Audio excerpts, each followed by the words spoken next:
This podcast is not meant to be professional advice of any kind. It is meant to be informative and entertaining. If you make any changes to your life, see the appropriate professional before you do so. Hello and welcome to Super Age. My name is David Harry Stewart. I'm the founder of Agest. At Super Age, we help you live better and become the best version of yourself. And who doesn't want a super age, right? Today's show is brought to you by Inside Tracker, the dashboard to your inner health. Go to insidetracker.com/Agest, save 20% on all their products. Today's show is also brought to you by Element, LMNT. My favorite electrolyte mix. It's what I put in my water in the morning, and it's what I put in my water at the gym. Go to drinkelement.com/Agest and receive a free 8-serving sample pack with your first purchase. Today's show is also brought to you by Timeline Nutrition with their breakthrough product, MitoPure, the first clinically tested urolithin A supplement, which is showing tremendous results for mitochondrial health. Go to timelinenutrition.com/Agest, use the code Agest at checkout, and save 10% off your first order of MitoPure. Welcome to episode 113 of the Super Age Podcast. This will be dropping on December the 14th, 2022. So how's everybody doing? It's, we're moving into the holiday season, right? Middle of December, and we've got a big break. Hopefully everybody gets a break at the end of the month, and then we have New Year's coming up, and it's a wonderful time. I've got a friend, my friend Fabrice, who I call the perfume genius. He likes to call it, he likes to live in eternal Christmas. He just loves Christmas, and he's sort of, Christmas for him begins like the beginning of November, and I think ends when the tree just can't handle it anymore. And I think they take it down in like May or something. So, people have different feelings about Christmas. I personally have come to love Christmas. I love the celebration. I love all the lights and, the whole thing. I think it's great. And it doesn't have to be this big, orgy of consumption. It can just be a celebration of life with your friends and your family. And I think that these, connections that we have with close friends, with casual friends, even the people who, are doing the checkouts at the grocery store or whatever, they're all important to us. And I think the more of these we have and the more that we nurture and sort of water this garden of people around us, the better off we are. I think the happier you are, and I think the better our health outcomes are, actually. So as I have been saying across a number of the platforms that we're on, I've been doing this somewhat quiaxic quest, which is to become a ski racer of, some version thereof. I'm not saying a particularly good one. So I have been going to the Park City Masters ski racing program, which is a rather incredible thing. I still can't believe that they actually do this. It's 5 days a week, and, depending on what you want to do, like between 2 and sometimes 6 hours a day. I don't stay for that long because I have to do things like this podcast. But I find that I'm learning so much, but sometimes it's so hard. It's just like I really want my body to do a certain thing, and it just won't cooperate. Like it just won't do the thing that I want it to do, no matter how much I think about it. But I guess that's the thing about learning hard things, right? Like if I could just open a book and read Mandarin, that'd be wonderful. But that's not the way it is. You got to learn the language, and to do this thing that I'm doing now, I have to learn. And so they have like excellent coaches though, and there's the other really surprising thing about this is the sort of camaraderie with the people that are there, and the ages range from, I think the youngest person's about 25, and I met one guy who was 78. So the older gentleman who was 78, I said, "So what's up with this? Do you actually race?" And he says, "Oh yes, absolutely." And I said, "Like with the whole suit and the whole bit, and you travel around to master ski races?" "Oh yes." And I said, "Well, talk to me about that." And he says, "I'm just addicted to the adrenaline of being in the starting gate." I just love that. I totally understand what he's talking about. But it's a demanding thing, and I'm fortunate that my health is very good, and I take pretty good care of myself, and I thanks to some of the products that I use from the sponsors on this program, I do pretty well. And, my coaches are actually, they sort of can't believe my age. They're like, wow, how do you do this at this age? But, I do. I get a real kick out of letting people know that 64 can look a lot of different ways, depending on how you want to handle it. This week on the show, we've got Ryan Smith. And Ryan is an expert in epigenetic age testing. So that involves some technology known as methylation, and it's a very accurate test of what your biological age is. So separate that from chronological age. Chronological age is how many times you've been around the sun. Biological age is the rate of aging of the cells in your body and can be a very accurate predictor of your expected health span and probably lifespan. So can be very useful if one is, for instance, you take a test, you get a number, and then you change some kind of protocol. Maybe you start taking, rapamycin or metformin, or you change up your exercise program, you start sleeping better, whatever. And then you test again and you can say, oh, that's working or it isn't, because your biological age is a pretty good indicator of where you're going as far as your wellness and your health is. So super interesting. We're going to dive into that with Ryan in just a few minutes after a quick word from our sponsors. Today's show is brought to you by Timeline Nutrition and their breakthrough product, MitoPure. We all know how important mitochondrial energy is, and especially maintaining muscle and strength as we age. Urolithin A, which is found in MitoPure, has been clinically proven to increase muscle strength and endurance with no other changes in lifestyle. Urolithin A is essentially upgrading your body's cellular power grid, giving your body the energy it needs to optimize. We've been testing MitoPure here with the Super Age team, and our findings are aligned with those clinical studies. This is a product that I'm going to be taking every day for as long as I can. It's become an essential part of my routine. Timeline is offering listeners of this podcast 10% off your first order of MitoPure. Go to timelinenutrition.com/ageist and use the code ageist to get 10% off your order. That's timelinenutrition.com/ageist. Maybe check out their starter pack, which has all three formats, and let me know what you think. Today's show is also brought to you by Inside Tracker, the dashboard to your inner health. I've been using Inside Tracker for a few years now, and I'm a big fan of regularly doing blood tests to see, first of all, am I optimizing myself the way I think I am? And second of all, is there something going on that I need to know about right away? Back about 12, 13 years ago, I was in my routine physical, and suddenly, luckily, I had a physical at that point in time, my blood platelet level had plummeted, and I found myself in a hospital 3 weeks later. Now, it was only by luck that I happened to be having a physical at exactly that point. If I had had that physical maybe 3 months later, some really bad stuff could have happened. So Inside Tracker I use to help optimize where I'm at, and also to, make sure nothing bad's going on out there, to keep myself informed of what is actually going on in my body. The other thing I really like about Inside Tracker is, there are other blood tests out there that you can take, and it'll give you levels and say like, okay, this is where you're at, in range, out of range, but it doesn't tell you like what to do about it.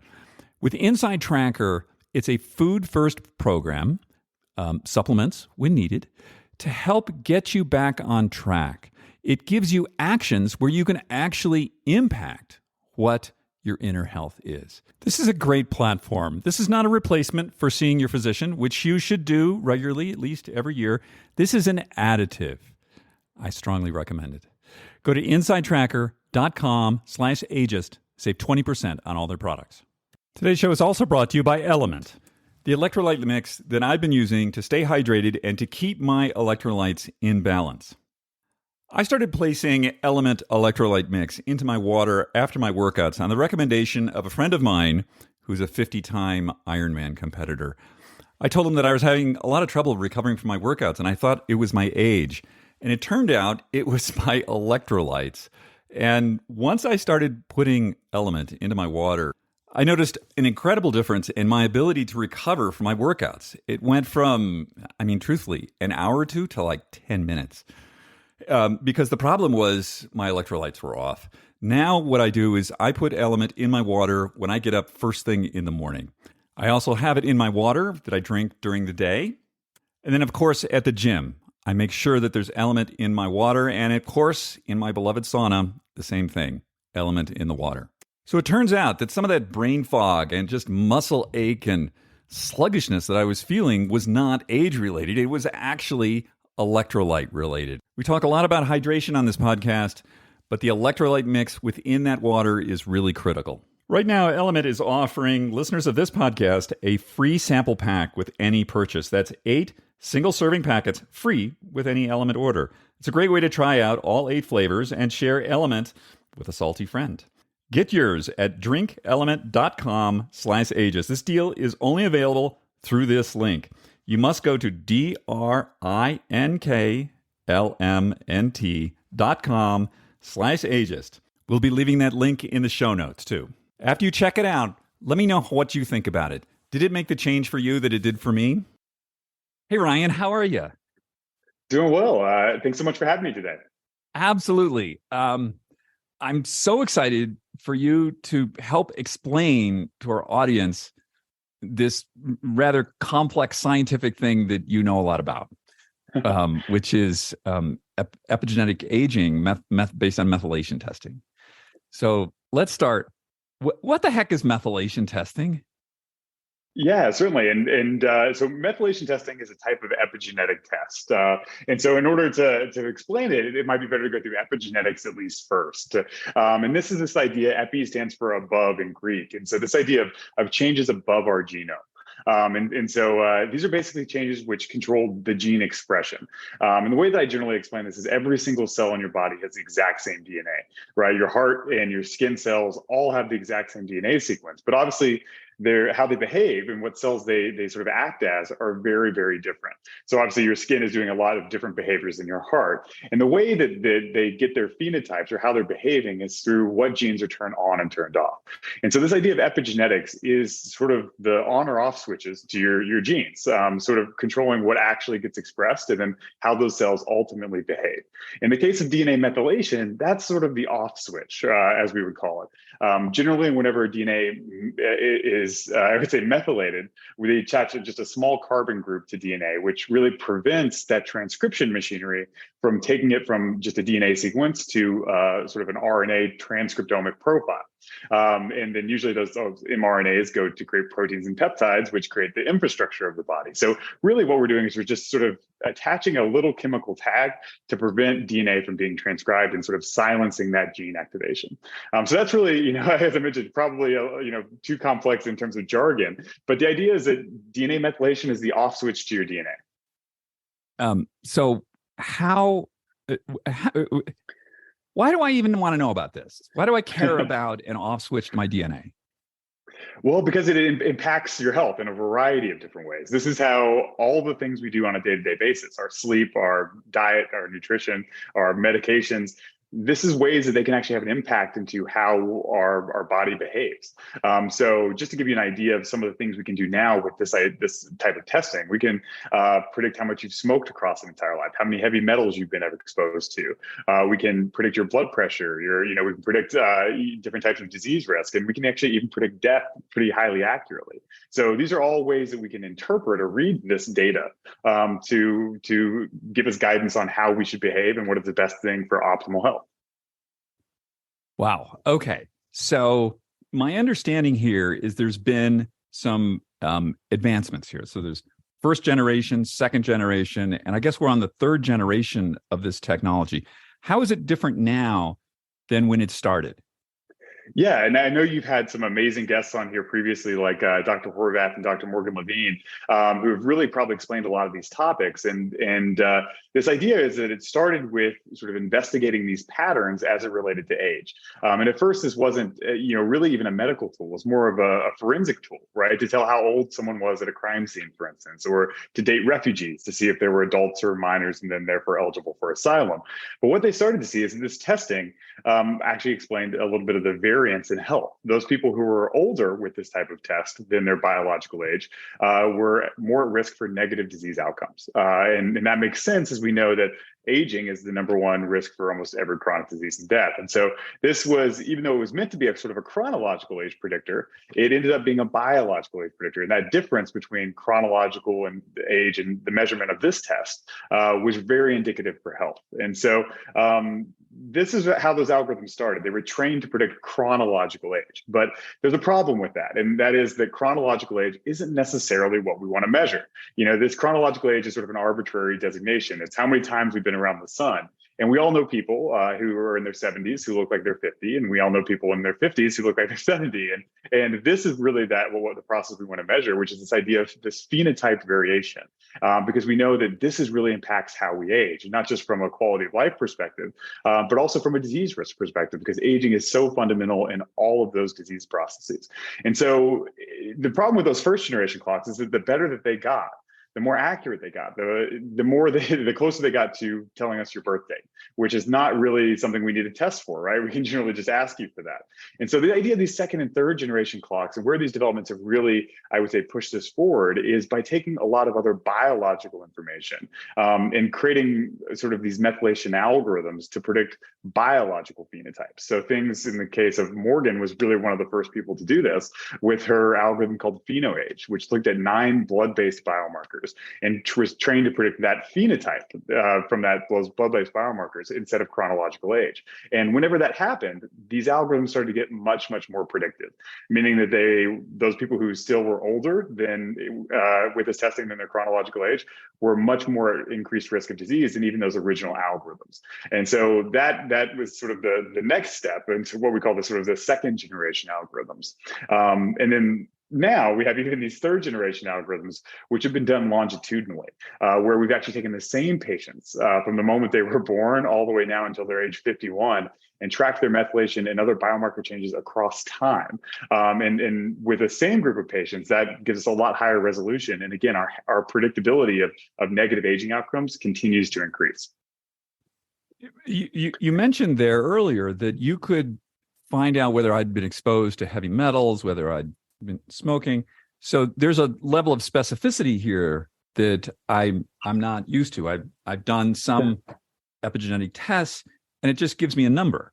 It just says which is I don't find actionable. Certainly. So do I understand correctly here that the information is discrete enough now to be actionable? Absolutely. And not just in aging. And I think that's one big misconception that I'd love to clear up, which is this idea that epigenetic methylation data is only for biological aging. And that's certainly not the case. This is going to impact every area of medicine going forward. I mean, already there are predictors of things like osteoarthritis. There are things that can tell us how you're going to respond to a certain medication. There are things that can give us prognoses for different types of cancers. And so this type of data set just generally can be used in a variety of medical contexts.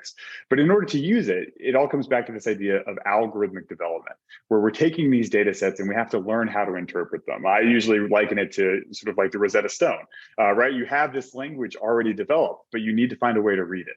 And so that's really what we're doing here at TruDiagnostic, and what a multitude of other researchers around the world are doing, are finding out how to read these DNA methylation patterns.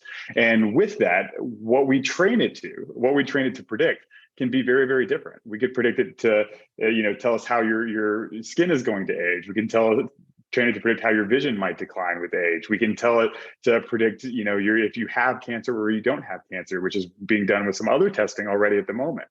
So there are a lot of ways to use this, but in terms of aging, The reason that this has been the main focus is just because of how impactful it is to all of those other diseases. As I mentioned already, the number one risk factor for every chronic disease is still age. And so if we can go ahead and quantify this, then that can be very, very helpful. The idea, though, is we also, in order to train it, we have to define what aging is. And that is a very hard thing to do. But what we're starting to do is to get a lot of resolution from a lot of different measurements. And by getting that resolution, we can make it a lot more useful on an individual level. So you can actually make it actionable, where we can tell you, hey, do these things, don't do these things. These types of interventions have shown positive effects. These types of interventions have shown negative effects. And we can make it even more personalized to your own individual biochemistry. And so that resolution wasn't there, a few years ago, and it's just starting to happen now. And so if there's one big takeaway for anyone, I think it's just to be excited about this as a platform. I think what you're going to see with this platform is the same you saw with genetics over the course of the past 25 years. A lot of growth, a lot of development, a lot of ways to analyze and interpret. But ultimately, it will impact every area of medicine. So as with genetic testing, it's based on huge data sets. Mm-hmm. And so how are you getting, the data sets on this? And how are you back testing to see, like, you analyzing huge groups of data and saying, like, okay, yes, indeed, these, whatever, this person had a liver problem or something. Yeah. Like, how does that work? Certainly. And so we are lucky enough to be, I would say, working primarily with physicians. And that is a good thing, because the physicians are already collecting a lot of data about their patients. And so whenever we're doing testing with our physicians, we oftentimes get a lot of really interesting data points that are not traditionally gotten, I would say, in the traditional medical system. So things like hormone levels, which might not be done for everyone in a traditional medical system, we're getting for almost all of our patients. And so we're able to collect a lot in a commercial setting just from offering this testing to the public and to our physicians. And that's really how we've primarily built our large database, which now is probably one of the largest private epigenetic databases in the world. We tested over 15,000 patients commercially. But beyond that, that data is limited for a couple of reasons as well. Mainly, they haven't progressed to outcomes yet. We've only been a company for 2 years. And so how are we supposed to know what happens to those patients? And so that's a big limitation, and one that will continue to improve with time. But the only other way to look at what sort of these testing metrics is to use validation cohorts with biobanks. And these are basically, institutions, usually university institutions or government institutions, which have collected samples for several years, upwards of 60, 80 years for some of these patients. And so that's also where we get a lot of our data, is from these biobank collaborations. And that's where most other people who are doing methylation work are also getting their data, where they're looking at groups like the Framingham Heart Study data set or the Health and Retirement Group data set. In our case, we've done a lot of work with Harvard and Partners Biobank data set, where we've done a lot of this testing on stored samples, which have been collected over 60 years ago. And so what we're able to do is, with that, do things like our death prediction algorithms, where we might take a sample and then train it to predict time until death. And we know the death of these patients because the majority of them have been selected because they've already passed away, from the samples that they've given 60 years ago. And so really, for any algorithm, there are two phases that are really important. One is the training phase, and this is where we're taking as much data as we can and trying to get the computer learning systems to predict a certain outcome. And I'll use the death example as a good example. So we might take all of these samples, find out each of those samples' time until death, and then train it to predict that outcome. But we still need to show that it works. We still need to show that it works and it's accurate. And that leads us to the second step, which is that validation cohort. And that's where we take another biobank sample specimen, which have the exact same data set, and we'd see if our algorithm is actually successful in what it's doing. Can we predict time until death? And if so, how accurate can we get in a data set that wasn't used to create it in the first place? And so, and that brings up, I think, a really important point about these biological age algorithms is that you really want to use ones that are published. You want to use ones that have data and show that in a peer-reviewed setting that they're effective at claiming what they're doing. Yeah. So, if I understand correctly, you're going to a data bank, you're making a prediction, and then you're back testing. Does the prediction line up with the actual outcome? Correct. And the way that we would do that is via, I would say, these hazard ratios, which is to say, for what is the likelihood of an event occurring versus the control. And that's really a good way to judge the efficacy of a lot of these biological aging algorithms. How highly are they linked to disease through these hazard ratios? So what is it possible now to say, if I come to you with some sort of, I don't know, pharmaceutical intervention, and I say, I want you to test this on longevity because I can't take a cohort of 100 people and lock them up for 50 years and see what happens. Is this something that can be done? Yes, but with some limitations Okay. that I think we should discuss. And so the idea being that we know that these metrics are very highly correlated to predicting outcomes. As I mentioned, people who are older with biological age testing have worse outcomes. In the case of, for instance, the rate of aging algorithm we have, that is that third generation algorithm, people who are fast agers are on average 65% more likely to die than those people who are average or slow agers. So we know that this has been proven out in these large cohorts. That particular claim was from the Framingham Heart study. But with that being said, there's one thing we still have not proven. And the reason is because these haven't really been around long enough to prove it. And that is, does changing these markers also equate to reducing your own risk? We know that by measuring these individuals, we can show that their outcome strategy, but we don't know that changing that is also going to be equivalent to that same outcome. And so with that caveat, I would say we can, with the algorithms we have, we can still test them to see if they're having an effect. One of my favorite examples of this is the calorie study that some people might be familiar with. This is a 2-year study on caloric restriction. For those of you, obviously, who are probably interested in longevity, you're more than familiar with this idea that caloric restriction has been validated across a lot of different animal species, including humans, to have health span and lifespan related improvements. And so this is a relatively good gold standard, so to speak, in terms of intervention. And with some of these newer algorithms, what we're seeing is that caloric restriction does indeed reverse the epigenetic aging rate, which we then would anticipate to have some long-term beneficial consequences, but we have not proven that last part yet. We have not proven that changing this can have some of those long-term consequences. But with that being said, the Dunedin PACE and GrimAge, both of the newest generation algorithms, both showed improvements with caloric restriction, which is exactly what we would expect. Let's go to the N of 1, though. So you run my blood, and I ask you, does caloric restriction work for me or not? Will you be able to say that? Certainly. The answer is we would look at, for instance, some of those algorithms, particularly the Dunedin PACE algorithm. But there are several, again, caveats there that are probably worth mentioning. One is that what is the level of precision of the test, right? Because the question is, caloric restriction might work, but how long do we need to do it in order to see that signal? Right. And so the precision of these tests is also something that has been classically an issue, but now has been improved. So, for instance, the original Horvath algorithm had a mean absolute error of 3.9 years, meaning that if you're testing within that time, how do you know if it's noise of the measurement or if it's actually true, age-related signal? And so these newer algorithms, though, have very, very little noise or error in the actual test itself. So particularly, if we're talking about the Dunedin PACE algorithm, that has less than a 3% variation across really almost any sample duplicate. And so what we know is that with such a little variation, if we're seeing you change by more than 3%, we can be fairly certain that you're seeing that biologically significant change instead of just noise at the measurement. I guess my question is more looking forward. So you test me, and then are you able to say caloric restriction is a good idea for you, rapamycin good for you, metformin bad for you? Are you able to do those kinds of things? So we can tell you based on your own experience. So for instance, if you take your test and then you do an intervention and then you retest, we can tell you what is working and what is not. However, in terms of telling you what you're most suited for in terms of recommendation, we're not there yet. Most of the things that we know or recommend are based off of these really large studies, not individual N of 1 related studies or biomarkers.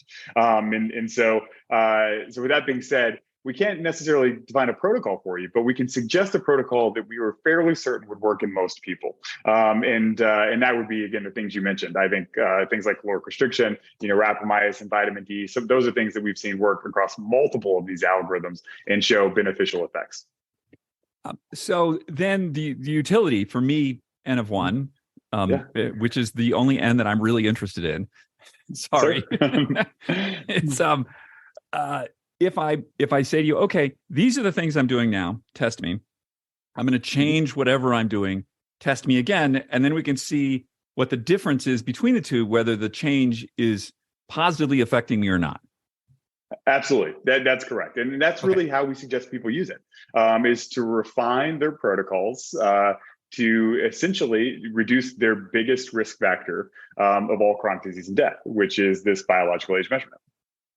And in your experience, like you've looked at a lot of data sets now, I'm just curious, what is the most impactful thing that most people can do to improve their chance of living longer? Is there something that stands out to you? Yeah, definitely. There are quite a few things. And so to talk about this, I think that I'd like to separate the data into two different types. One is the epidemiological data. These are all the association studies that have been done on really large cohorts. The second is the interventional trial data, where we actually take a measurement, we do an intervention, and then we look at the impact. And so from an epidemiological standpoint, a lot of what we know, I hate to say it, is pretty intuitive. Things like, for instance, metabolic health and obesity, that is a very poor regulator of negative aging. So that makes sense. Things like, obviously, smoking, for instance, as another good example. You don't need a test to tell you that these things are bad, but it's encouraging to see that we see those trends as well, because it backs up what we previously know. And so with that being said, I think that from an epidemiological perspective, there are a lot of things I would recommend across the board, and that is, getting proper sleep, making sure that you're eating a healthy diet. Things like the Mediterranean diets have been very, very successful, and then making sure that you're staying, insulin sensitive, not insulin resistant or obese. Those are pretty intuitive related things. I would say, surprisingly, from those epidemiological trials, there have been a few things that are a little bit shocking. I think one of those things has been the absolute impact of stress. And that has been by far one of the biggest surprises, just sort of the effect size of stress and of all types, even things like emotional regulation playing a huge impact on some of these biological age interventions. Even, for instance, working over 40 hours a week has been correlated to at least 1.5 years of additional age increase. And so the impact of stress has been one of those things that I think is surprising in its effect size, something that most people wouldn't consider as, I would say, the main intervention that they would think of for longevity, but reducing stress is incredibly impactful. One of the other big surprises there, I think, is sort of the relatively smaller effect size of things like physical activity, where we know physical activity is impactful, but it's not really the same effect size as things like BMI or stress, for instance. And this might be due to things like too much activity or exercise might have a negative impact on our biological aging. And we see this a lot with our professional athletes and Olympians, who tend to be a lot older biologically than we would anticipate, given their relatively very healthy lifestyle. And so I think that those are the two biggest surprises epidemiologically, is that physical activity, you might not have the same effect because we might be seeing some negative effects of too much physical activity. And then secondarily, stress having a major impact across a multitude of these clocks, and being one of the best things you can do to try and reverse it. To me, it's exactly the same. It's not surprising to me at all about the Olympians or the pro, because what they're doing to their bodies is incredibly stressful. Certainly. What they're doing, they're not interested in longevity. They're interested in standing on a podium. Longevity is an afterthought, right? So whatever it takes. Yeah, absolutely. And I think that, a lot of that growth proliferation, might not always be the best thing we're seeing with longevity, as we're talking about, mTOR and some of those anti-growth proliferative pathways. And so I think that, it's interesting, again, to see it back up some of these assumptions. But if you were to look at these people from just a physical basis, you might say, hey, they look really young. But when in fact, from a innate biology perspective, we're seeing some different changes. So I think those are probably the two biggest things. But we're starting to see a lot of really unique associations as well.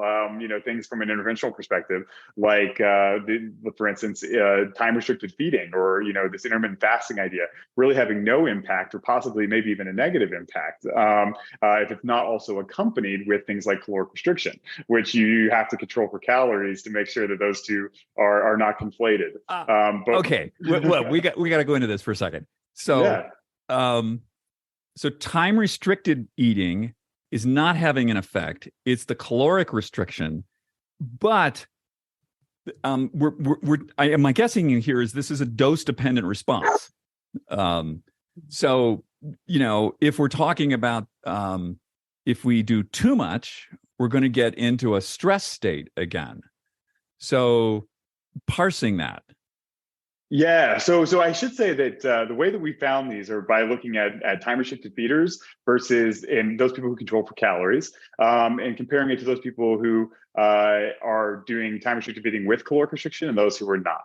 And I think what we're seeing is, yeah, so by looking at those differences, we see that the caloric restriction group has some of those positive effects that we saw in things like the calorie trial. But conversely, we see that the time restricted group that is not having, I would say, any reduction in calories doesn't see any benefit at all, and actually might have some negative benefit. And there was actually a study published just this last week, which maybe sort of supported what that data is showing us. That's so interesting. I'm already understanding the utility of this. So tell me a little bit about some of the other things. I think we mentioned earlier, testing. Some people are taking metformin, some people are taking rapamycin, some people are, I don't know, taking all kinds of things. Since you have all this data, so we're not guessing, what sort of things are you finding there? Yeah, certainly. And I want to make a large point, which is that we're doing interventional trials with controlled therapies, where we're looking at things like rapamycin, for instance, as the only intervention, or in the case of metformin, it's the only intervention. But a lot of what we know has been due to just our large participant base and then reporting the things that they're engaging in or doing, and us doing these large meta-analyses. And so with that being said, I think that a lot of what we found has probably not been too surprising again. I think that, for instance, one probably thing that has been very surprising is maybe the impact of growth hormone related therapies. And I mentioned that mainly just because the original interventional trial published on these epigenetic clocks looked at metformin, growth hormone, and DHEA. It's sort of that TRIM trial. And the idea was maybe using growth hormone as a way to rejuvenate the thymus, and then to use DHEA and metformin as ways to control the insulin sensitivity from that therapy. And I think sort of what we're seeing is that growth hormone or growth hormone secretagogues, anything which is really increasing IGF-1, probably having a small negative impact on the aging rate rather than a positive one. And so that conflicts with some of that earlier data. But I think that, we're seeing that as a trend. And so I think that might be a little bit surprising. I think that the effects that we're seeing in a positive way with things like rapamycin are probably less surprising. That's so interesting. And I remember, I think Greg Fahey did that, the TRIM trial, and it was growth hormone, metformin, DHEA, I think some vitamin C, with the objective of increasing the size of the thymus. And my recollection was that worked. 60% increase in the thymus, which means much better immune response. But I believe that they were using a Horvath clock, and they were seeing a decrease in biological age. But that's not what you're saying. Yeah, correct. So they were looking at GrimAge in particular, which is, again, a very good clock. Essentially, I would say one of the two best with the gene pace. But yeah, no, and they did see reductions. But I also think that there was some issues with that trial as related to things like sample size and also patient base. It was only actually 9 people who ended up being in the trial, and they were all men in their middle age. And so I think that that might have limited some of the effects, whereas with our group, we're investigating a large distribution of people, both men and women, who are doing these types of therapies, and not just growth hormone, but also growth hormone secretagogue peptides, which might endogenously increase growth hormone through the hypothalamus. And so we're seeing, I think some trends in the other direction. And I think that, with the TRIM-X trial, they might see some similar trends. Um, so what I heard you say there is that we have a small cohort of 9 people, 9 guys. I actually know 2 of them, and the versus a larger cohort, which brings us back to the N of 1. Mhm. So if I were to go to Greg and say, okay, put me through the protocol, and then we test before and after, what I really want to know is I don't care about the other 15,000 people. I care about me. What did this affect me? And you would be able to tell me that.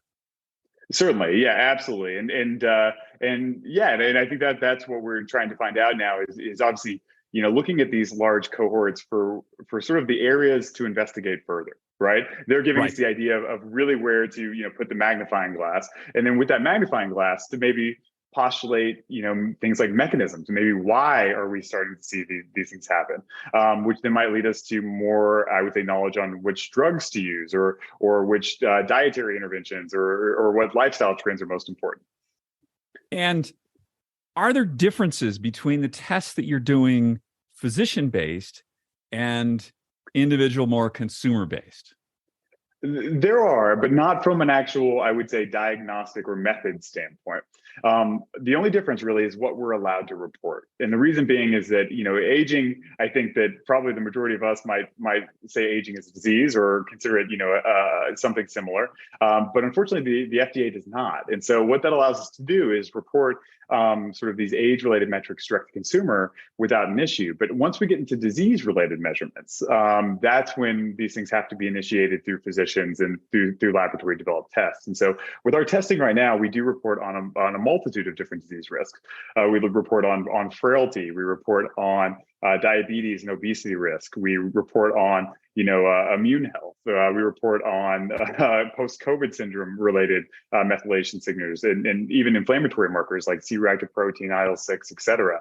We can get all of that from methylation data, but we can't report that to consumers. So for consumers, really, we do report a lot of things. We can still report things like, for instance, your smoking and drinking methylation signatures. We can report how likely you are to lose weight with caloric restriction, and some of those other things, but generally it is a little bit limited. I see. So if I want the whole thing, I've got to get my doc to order it, and then he would interpret it, which I think is sort of similar to the genetic testing. Yeah. So if you want like a full genetic workup, you need to go to a doc who can interpret it for you. Certainly, and I think that another reason that that's really important too is to sort of striate the levels of evidence for each particular output. Some algorithms are again, I would say, much more actionable than others, and so I think that knowing how to really interpret these from a clinical context is very, very important. Absolutely. I think that otherwise we're back into Dr. Google and so exactly doesn't always work out. Yeah, and just to give an example of that, I think the one that might resonate is that the original Horvath algorithm, one standard deviation of that would represent a 2% increase in mortality, whereas one standard deviation with these new metrics like the Dunedin pace would represent a 64% increased risk in mortality. So they might be giving the same output, but in terms of how much we're going to listen to one or the other, you really have to look at that data and how it's performed. And that's what we really try and do as much as possible to educate our physicians on how to best use and interpret and then really take action on that data set.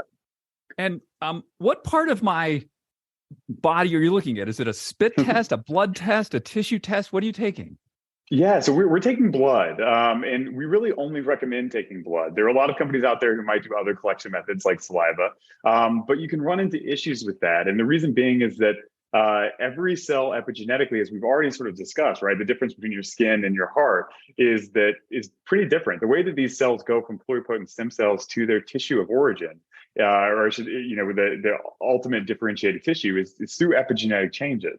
So in the case of, for instance, if we tried to measure your brain tissue, we get much lower ages than if we measured your blood. And if we measured your breast, we get much higher ages just due to those cell type changes. And so we use blood. And the reason we use blood is it's the most well-validated method. We know that as people continue to find more associations in blood and create new algorithms, that we'll be able to add that to our data set. But in addition to that, we have ways to make that testing very precise. precise. And this is definitely something that is becoming a little bit of a talking point in the field as it relates to epigenetic age algorithms, which is the idea that you need to be able to tell what type of cell you're testing and at what percentage. One of the ideas is that, for instance, if someone were to get sick with the flu, for instance, or COVID-19, and then take this test, they might have different immune cell subset percentages. They might have, for instance, more B cells to produce antibodies to fight the infection than someone who is not. And then as those cells change, the methylation signals also change, and that might screw up our accuracy of the results. And so one of the other things that we're really invested in at TruDiagnostic is making sure we have the best sort of tools to control for all of the different things that can change, so that we're getting the absolute purest aging signal and not just, I would say, changes due to other changes in biology that we cannot pick up. Okay. So let's say, tell me about, if I want, like, what's the utility to me as I'm just like a regular guy and I'm sort of curious in this, and I say, okay, let's run this test. Tell me, what do I do with it? Yeah. So first and foremost, to get an idea of where you're at, right? That's what's going to happen, at least initially. And while we've talked about a lot of these things being intuitive, on an individual level, it's not always the most intuitive. I would have said I was, really healthy, did a lot of, exercise, proper nutrition, a lot of preventative medicine. But whenever I first took this test, I was over 3 years age accelerated. You couldn't understand why. And so that was a little bit of a wake-up call for me to say, hey, maybe these things I think that I'm doing correctly are not correct. And maybe to reevaluate some of my assumptions from the ground up. And I think that can be helpful. But I think that the next point is trying to just sort of compete with yourself to drive this as low as possible. I think no one will deny the connection of these clocks in the relationship to disease. We know that the older that these clocks are, the worse your risk of all of these different outcomes. And so the idea is, how can you compete with yourself to bring it as low as possible for as long as possible? And it's not just about disease risk either, or longevity. I think a lot of times people think about longevity as, why would I want to live, 10 additional years with a poor quality of life in a nursing home and things of that nature. And these algorithms have already proven that they're associated to all these quality of life metrics as well. Things like perceptual reason, mental processing speed, the ability to walk, stand, and move. Even facial aging is definitively linked to the majority of these algorithms. So even how you look. So it's not just about how disease risk and how long you'll live. It's also about how you feel while doing it, how you look, move, and think throughout the world. And so I think that I would rephrase it a little bit differently, which is to say, you're going to the doctor, you're getting all of these different medical tests, and you're doing that to find out if there are any issues and to fix those issues before they can develop into disease-related conditions. And so the question then is, if you're doing that, why wouldn't you measure the biggest risk factor for all of those negative conditions, which is the aging process itself, and which this is the best way to measure that aging process? And so I think it's a little bit of a philosophy change as to sort of preventative medicine, which we all know is drastically important. But if you're really trying to do it, preventative aging is also an incredibly important step to everyone's individual health. Absolutely. This is, where do you see this going in the next? It seems as though there's been, since I last had a couple of people who are experts on this, like a year and a half ago on here, things seems to have moved quite a bit. Where do you think we're going to be in the next 2 or 3 years? Yeah, I think the speed at which this is going is only accelerating. And so I think that the developments here will be insightful to, as I mentioned, every area of medicine. But as it relates to aging, I think that we still tend to lack a general consensus on the best way to measure this entire process. And I think that we're getting much closer to that consensus. And I think that we're, as a consistent biomarker to measure aging and aging-related outcomes, we're almost there. And so I think that's really the first step that we'll see over the course of the next couple of years. And hopefully we'll be the ones to create that through sort of this multi-omic analysis that we're really trying to do, and to incorporate as much data and details of the aging process as we possibly can. So I think that consensus is first, but then I think that beyond that, how to manipulate that data or how to, to intervene, I think is the next big step. And obviously, I think, as we mentioned, Dr. Horvath and Dr. Levine, they both left now for companies like Altos Labs, which obviously is a force to be reckoned with economically and with their scientific minds. We're all set on the idea of reversing these epigenetic clocks through cellular reprogramming. And so I think that you'll start to see a lot of really exciting applications of that information that we're generating via these data sets, where we might do, sort of gene therapy related concerns, even, methylation related gene therapy changes, where we can turn off or on certain genes, or even just cellular reprogramming, where we might reset these clocks. Absolutely. So I think there are a lot of changes which can occur, but I think that we still need to understand this data set more. And I think that's where you're going to see the biggest growth over the course of the next decade, is where DNA methylation and all the other ways you can measure the body's function and aging process will all be consolidated into one really effective measurement of aging. Wow, Ryan. Okay, a lot of information. If somebody wants to get in touch with you, what would they do? Yeah, you're more than welcome to email me even directly at ryan@TruDiagnostic.com, or go to our website at TruDiagnostic, and that's TruDiagnostic.com. As I mentioned, this is moving very, very quickly, but we do try and educate as much as possible on some of these things and compile resources together. So if there are any particular questions, we're more than happy to answer it.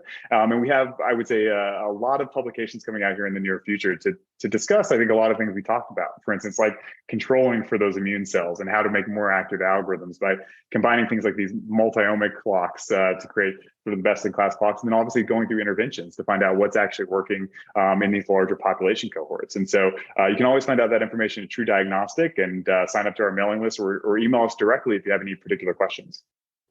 Fantastic. I mean, I'm looking forward to the moment when you run my blood and you can say, do these 10 things.